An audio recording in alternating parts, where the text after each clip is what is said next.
GST మార్పులతో నిలిచిన వాహనాల సేల్స్, విద్యుత్ రంగంలో అదానీ మరిన్ని పెట్టుబడులు, స్వల్పంగా తగ్గిన గోల్డ్ రేట్స్, ఇలాంటి టాప్ 10 బిజినెస్ వార్తలు ఇప్పుడు చూద్దాం. ఒకసారి జీఎస్టీ విధానాన్ని చూసుకోవాలంటూ గతేడాది డిసెంబర్లో ప్రధాని మోదీ చేసిన సూచనే ప్రస్తుత జీఎస్టీ సంస్కరణలకు నాంది పలికిందని ఆర్థిక మంత్రి నిర్మలా సీతారామన్ తెలిపారు. తక్కువ పన్ను రేట్లు, వ్యాపారులకు సులభమైన నిబంధనలతో సరళీకృత వ్యవస్థ రావడానికి దోహదపడిందన్నారు. జీఎస్టీ స్లాబ్లు తగ్గిస్తూ కేంద్రం నిర్ణయించడంతో ప్రస్తుతం కార్లు, బైక్ల కొనుగోళ్లు ఒక్కసారిగా నిలిచిపోయాయి. ఈ నెల 22 నుంచి జీఎస్టీ కొత్త స్లాబ్లు అమల్లోకి వస్తున్నందున వాహనాలను కొనాలనుకునేవారు తమ నిర్ణయాన్ని వాయిదా వేసుకుంటున్నారు. వీటిపై 28% ఉన్న జీఎస్టీని 18% తగ్గించడంతో ఆ మేరకు ధరలు తగ్గనున్నాయి.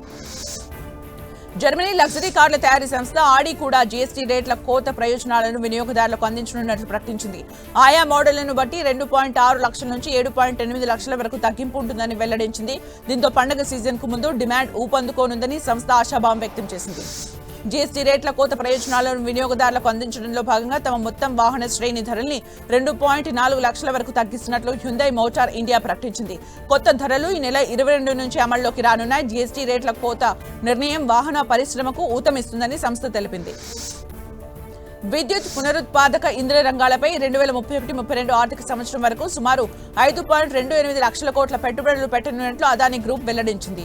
2024-25లో 14.2 గిగావాట్ల RE సామర్థ్యం సంస్థకు ఉండగా 2029-30 నాటికి 50 గిగావాట్లకు చేర్చడానికి 1.85 లక్షల కోట్ల పెట్టుబడులు పెట్టబోతున్నట్లు తెలిపింది. చైనా కేంద్ర బ్యాంక్ ఆగస్టులోనూ పసిడి నిల్వల్ని పెంచుకుంది. ఈ బ్యాంక్ పసిడి కొనుగోళ్లు జరపడం ఇది వరుసగా 10వ నెల కావడం విశేషం. జూలై ఆఖరుకు 73.96 మిలియన్ ఔన్స్ల పసిడి నిల్వలు కలిగి ఉన్న చైనా కేంద్ర బ్యాంక్ తన నిల్వల్ని ఆగస్టు నెలాఖరుకు 74.02 మిలియన్ ఔన్స్లకు పెంచుకుంది. ఆన్లైన్లో ఆర్డర్లు తీసుకుని ఆహారాన్ని డెలివరీ చేసే సంస్థల ఛార్జీలు మరింత పెరగనున్నాయి. పండుగల సీజన్ కు ముందు జొమాటో, స్విగ్గీ, మ్యాజిక్ పిన్ సంస్థలు తమ ప్లాట్ఫామ్ ఫీజులను పెంచాయి.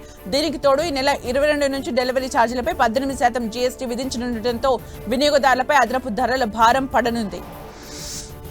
ఎర్ర సముద్రంలో సముద్ర గర్భ కేబుళ్లు తెగిపోతున్నాయి. దీంతో ఆసియా, పశ్చిమాసియా ప్రాంతాల్లో ఇంటర్నెట్ సేవలకు అంతరం ఏర్పడింది. అండర్ సీ ఆప్టికల్ కేబుళ్లు తెగినట్లు పాకిస్తాన్ టెలికమ్యూనికేషన్ సంస్థ నిర్ధారించగా ఆప్టికల్ కేబుళ్లు దెబ్బతినడంపై మైక్రోసాఫ్ట్ స్పందించింది. కేబుళ్లు రిపేర్ చేసేందుకు కొంత సమయం పడుతుందని తెలిపింది. దేశీయ స్టాక్ మార్కెట్ సూచీలు స్వల్ప లాభాలతో ముగిశాయి. ఆటోమొబైల్, ఫైనాన్షియల్ రంగాల షేర్లు రాణించగా ఐటీ షేర్లు అమ్మకాల ఒత్తిడిని ఎదుర్కొన్నాయి. దీంతో సెన్సెక్స్ 76 పాయింట్లు లాభపడి 80,787 వద్ద స్థిరపడింది. ఇక నిఫ్టీ 32 పాయింట్ల లాభంతో 24,773 వద్ద ముగిసింది. బంగారం ధరలు స్వల్పంగా తగ్గాయి. తులం బంగారంపై 110 రూపాయలు తగ్గగా 24 క్యారెట్ గోల్డ్ 1,08,350కు చేరింది. అటు 22 క్యారెట్ల 10 గ్రాముల గోల్డ్ 100 మేర తగ్గి 99,350 వద్ద ట్రేడ్ అవుతుంది.